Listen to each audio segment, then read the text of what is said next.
Rates of teen suicide continue to rise, federal health officials reported, with rates for girls higher than at any point in the last 40 years. A rational response would be to engage in evidence-based measures to try to reverse this course. Too often, though, we assume that there's nothing we can do. Sometimes we even make things worse. That's the topic of this week's Healthcare Triage.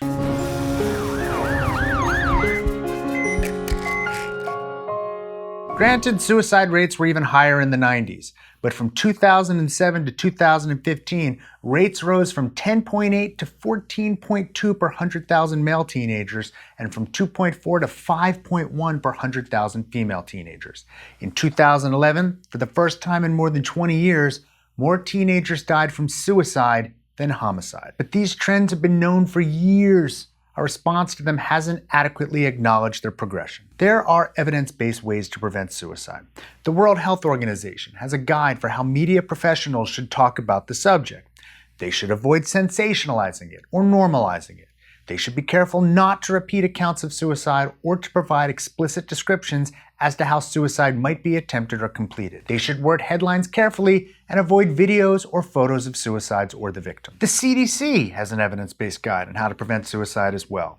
There are things the government can do, including strengthening economic supports, making sure families are more financially secure, and have stable housing. The healthcare system needs to strengthen access to and delivery of mental health care, as well as improve our ability to identify and support teenagers at risk. There are things we as a society can do as well. We need to make things safer for teenagers, which includes reducing their access to the means they might likely use in a suicide attempt.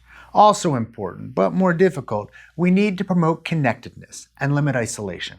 The best thing we can do for teens at risk is to prevent them from cutting themselves off from others. We have been failing to meet those goals too often when it comes to the media, guns, and community. The most public discussion around suicide this year centered on the Netflix series 13 Reasons Why, adapted from the book of the same title. Supporters of the series argued that the show brought attention to teen suicide and that it prompted more discussions of the issue, which would be a good thing. Many experts were concerned, though, that the series glamorized suicide. They were especially concerned because the producers chose to show the suicide in a long 3-minute scene where the protagonist slit her wrists in a bathtub. In the book, she overdoses on sleeping pills and it takes place off-screen. Research shows that when the media focuses on the suicide of an entertainment or political celebrity, the copycat effect is much larger.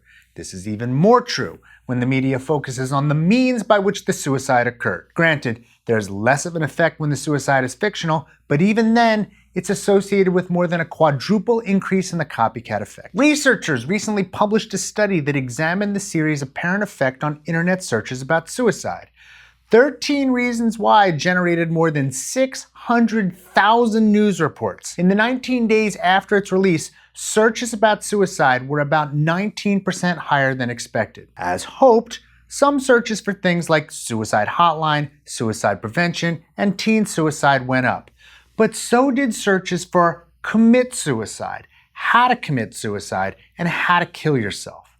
The long-term effects of this are unclear, but are certainly concerning enough to monitor. Our inability to address the issue of guns exacts a cost, as we covered in detail in our recent series on firearms. There are about twice as many suicides annually using guns, more than 21,000 in 2014, as there are homicides using guns.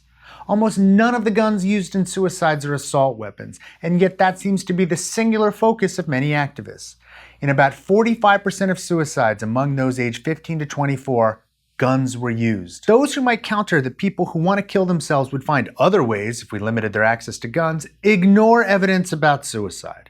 Research shows that most suicides are impulsive. Studies of people who came close to dying from suicide attempts but lived show that about 1/4 went from deciding to kill themselves to making the attempt in less than 5 minutes. Almost 3/4 of them took less than an hour. Having access to guns can make a big difference because they are devastatingly efficient. Suicide attempts by guns succeed more than 85% of the time.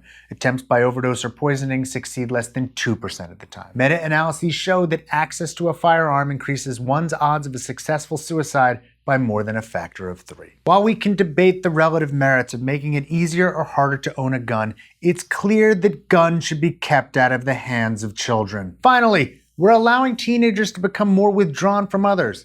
The Monitoring the Future study has been looking at the behaviors, attitudes, and values of American high school students for decades. I pulled data from their archives for 2007 through 2015, specifically looking at high school seniors. In 2007, only 25% of them reported going out on dates one or fewer times a month. 3/4 were more social than that. In 2015, the percentage of teens reporting one date or fewer in a month had risen to 36%. In 2007, the percentage of teens who reported going out for fun and recreation one or fewer times per week was 46%. By 2015, that had risen to 59%. In an article in The Atlantic and in a new book, Jean Twenge argues that smartphones and social media have disconnected teenagers from society.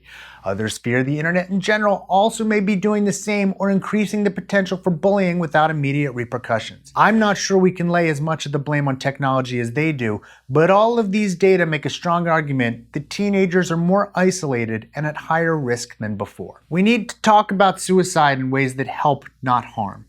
We need to make sure that young people have no access to guns.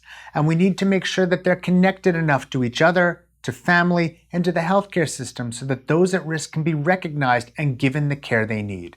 The rising toll shows we should not ignore this problem or pretend that it's just too hard. Sometimes talking about drugs and sex education and health insurance aren't advertising friendly. And making those important videos could actually hurt our bottom line.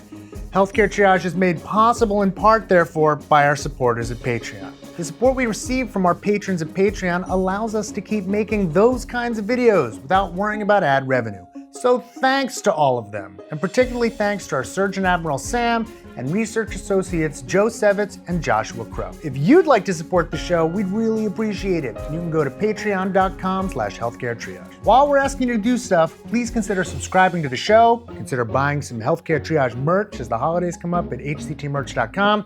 And I've got a book coming out November 7th, The Bad Food Bible, available anywhere you'd buy books, and I'd really appreciate your picking up a copy.